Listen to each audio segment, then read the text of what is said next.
गडिंग्लज तालुक्यातील औरनाळ इथं हनुमान जन्मोत्सवानिमित्त बैलगाडी शर्यत झाली। या शर्यतीत दुचाकी स्लिप होऊन पडल्या। त्यातील 4 तरुणांच्या अंगावरून बैल आणि गाडी गेल्यानं काही काळ गोंधळाचं वातावरण निर्माण झालं होतं। या दुर्घटनेत 4 जण किरकोळ जखमी झालेत। गडिंग्लज तालुक्यातील औरनाळ गावात यात्रेनिमित्त शुक्रवारी सायंकाळी बैलगाडीच्या स्पर्धा घेण्यात आल्या होत्या। ही शर्यत पाहण्यासाठी शौकीनांची प्रचंड गर्दी झाली होती। शर्यत सुरू होण्यापूर्वी बैलगाडीच्या पुढे मागे मोटरसायकली लावणाऱ्या तरुणांची वाहनं एकमेकांना धडकून दुचाकीस्वार खाली कोसळले। त्याचवेळी अन्य मोटरसायकल आणि मागून येणाऱ्या 3 बैलगाड्या यांच्यात विचित्र अपघात झाला।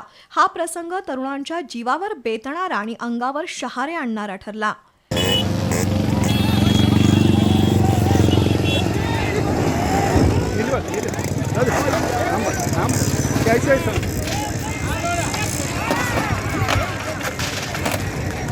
राजेश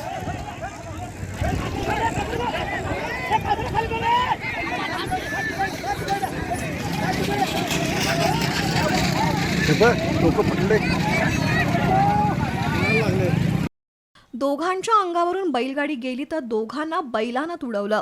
या थरारक घटनेत 4 जण किरकोळ जखमी झाले। शर्यतीमध्ये बैलगाड्यांपेक्षा दुचाकींची होणारी गर्दी जणू दुचाकींची शर्यत असल्याचं चित्र पाहायला मिळालं। दुचाकी स्वारांच्या अंगावरून बैलगाडी गेल्यानं तसंच बैलांनी तरुणांना तुडवल्यानं काही काळ गोंधळ निर्माण झाला होता।